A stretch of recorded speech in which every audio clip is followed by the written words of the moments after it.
Close your eyes for a moment and imagine this. It's the winter of 1932.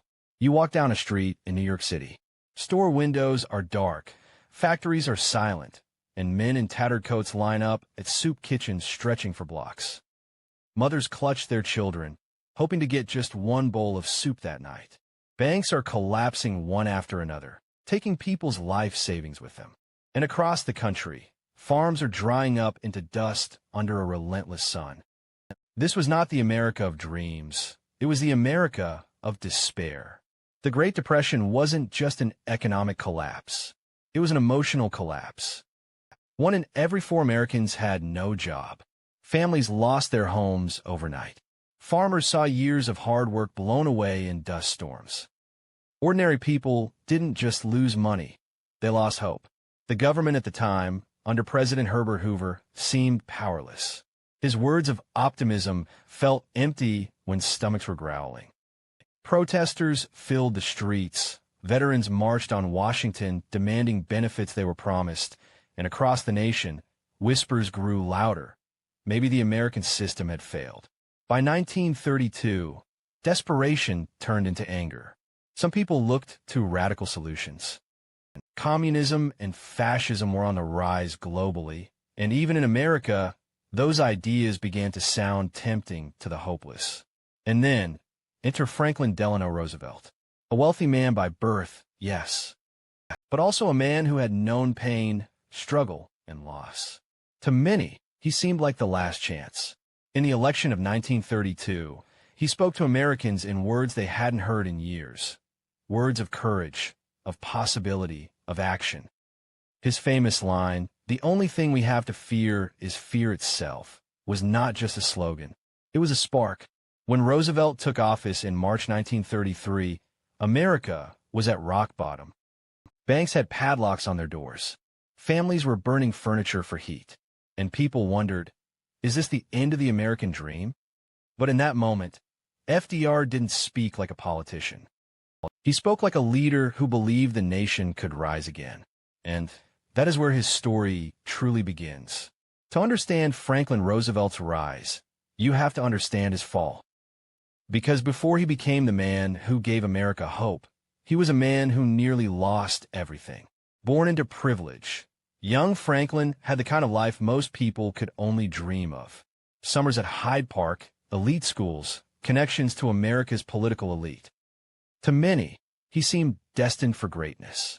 But destiny doesn't come without trials. In 1921, at just 39 years old, Franklin was struck by polio. One day, he was a rising star in politics, full of energy, sailing, and swimming. The next, he was paralyzed from the waist down. Doctors told him he'd never walk again. For a man whose life had been built on movement, ambition, and charm, it was devastating. Imagine this, a young politician confined to a wheelchair in a world that saw disability as weakness. Many thought his career was finished. Some whispered, Roosevelt is done. But Franklin saw things differently. Instead of surrendering, he adapted. He learned to stand with braces. He practiced walking short distances with canes, often sweating in pain just to appear strong in public. Behind closed doors, he fell. He struggled. But he refused to be defined by his paralysis. This battle reshaped him. Friends noticed he became more empathetic, more connected to ordinary people's suffering. He knew what it meant to lose control of your own life. That humility, born from pain, gave him a new kind of strength. By the late 1920s, while America was dancing in the roaring 20s, Roosevelt quietly rebuilt himself. He became governor of New York and used the position to experiment with relief programs, early versions of what would later become his New Deal. People began to notice Roosevelt wasn't just another politician. He was a fighter, a man who had been knocked down, yet stood taller in spirit than ever before. So when the Great Depression hit, Roosevelt was uniquely prepared. He had lived through personal despair and come out stronger.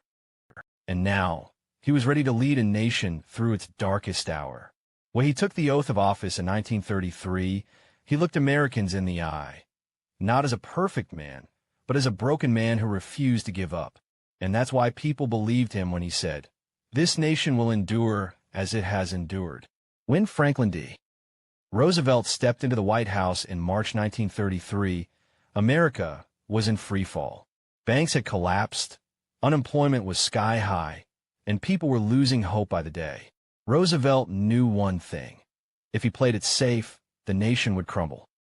So he took a gamble, the gamble we now know as the New Deal. From the very first days of his presidency, he moved fast. In his first 100 days, Roosevelt pushed through a storm of legislation, tackling problems head-on. He didn't wait for miracles. He made them happen. First, he went after the banks. Imagine the fear of waking up and realizing your life savings had vanished overnight. Roosevelt declared a bank holiday, closing every bank in the country.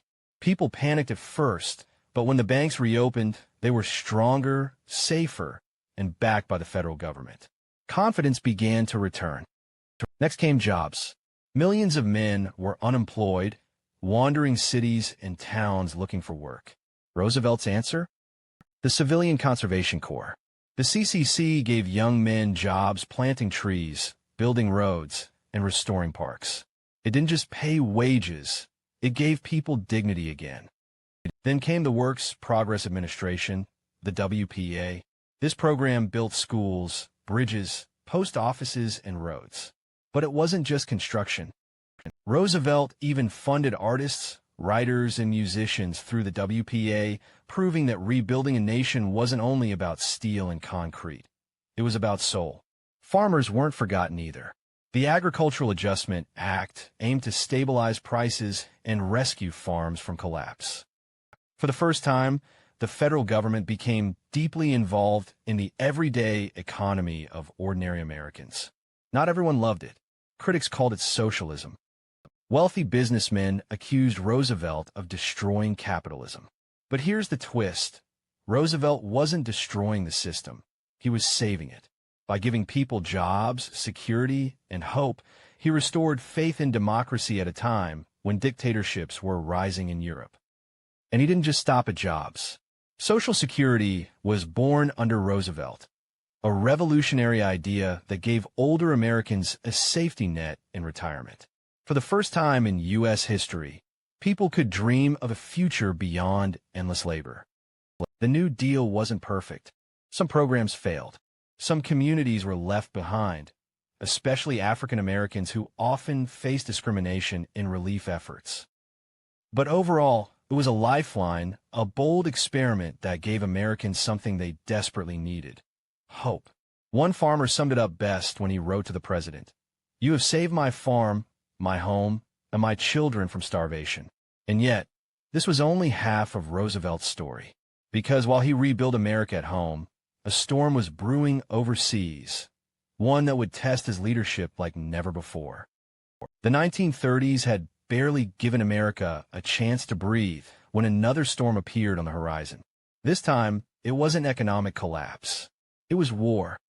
Across the ocean, Adolf Hitler was rising in Germany, Benito Mussolini in Italy, and militarists in Japan were expanding aggressively. Democracies were falling one by one. For a nation still healing from the Great Depression, the thought of another global conflict was unbearable. Most Americans wanted to stay out. No more foreign wars, they said. But Roosevelt saw what others didn't.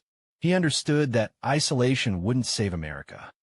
If fascism consumed Europe and Asia, freedom everywhere, including in America, would be threatened. Quietly, carefully, he prepared the nation for what was coming. At first, he walked a tightrope. Public opinion was against entering the war, so Roosevelt focused on helping allies without direct combat. Programs like Lend-Lease allowed America to supply Britain and other nations with food, weapons, and ships. He called the U.S. the arsenal of democracy.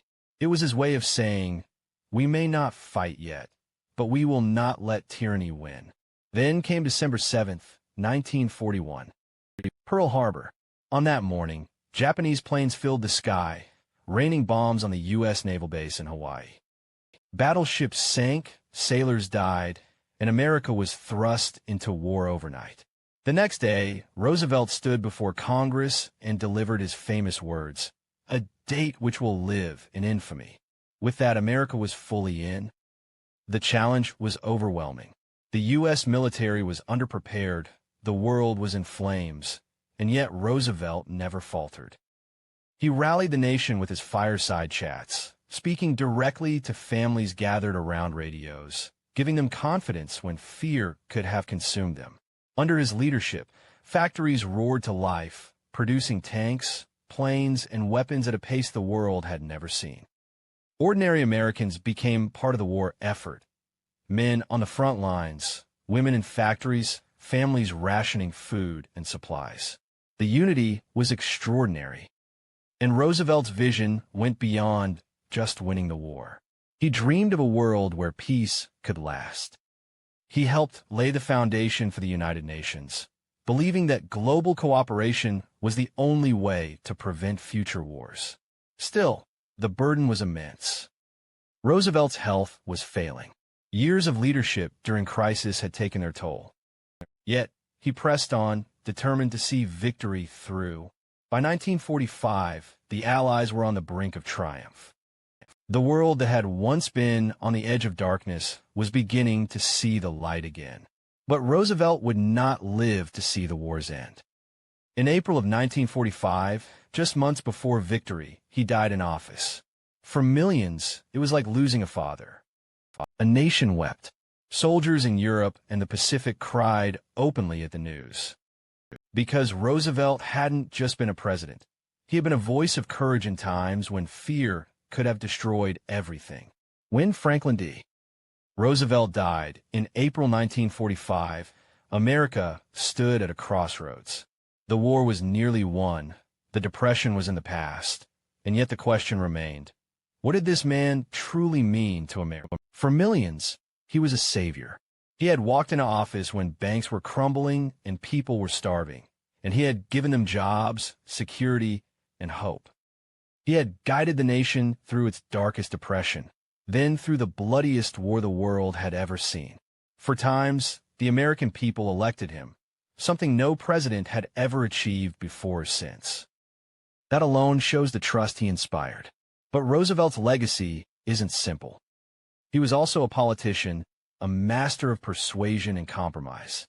He knew how to connect with ordinary people, how to use radio to speak directly to families by their firesides. His charm and optimism made him almost untouchable. Yet behind that charm, he was ruthless when he needed to be, pressuring Congress, battling the Supreme Court, and bending the rules of power to achieve his vision. And like every leader, he was not without flaws. His programs didn't always reach everyone equally. African Americans, Native Americans, and other minorities often faced barriers in benefiting from the New Deal. Japanese Americans were forced into internment camps during World War II, one of the darkest stains on his presidency. These decisions remind us that Roosevelt was human, not a saint. So was Franklin D. Roosevelt truly the man who saved America? The answer depends on how you look at it. He didn't solve every problem. He didn't erase every injustice. But what he did was far more profound. He gave people faith when faith was gone.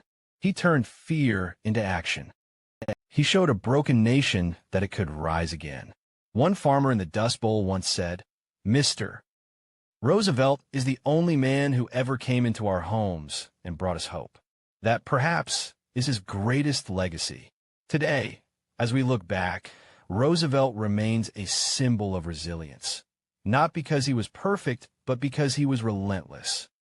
He was a man who refused to quit, who carried a nation through storms, and who left behind the belief that America, no matter how dark the night, could always find its dawn. And maybe that's the real answer, Franklin D. Roosevelt didn't just save America. He reminded Americans how to save themselves.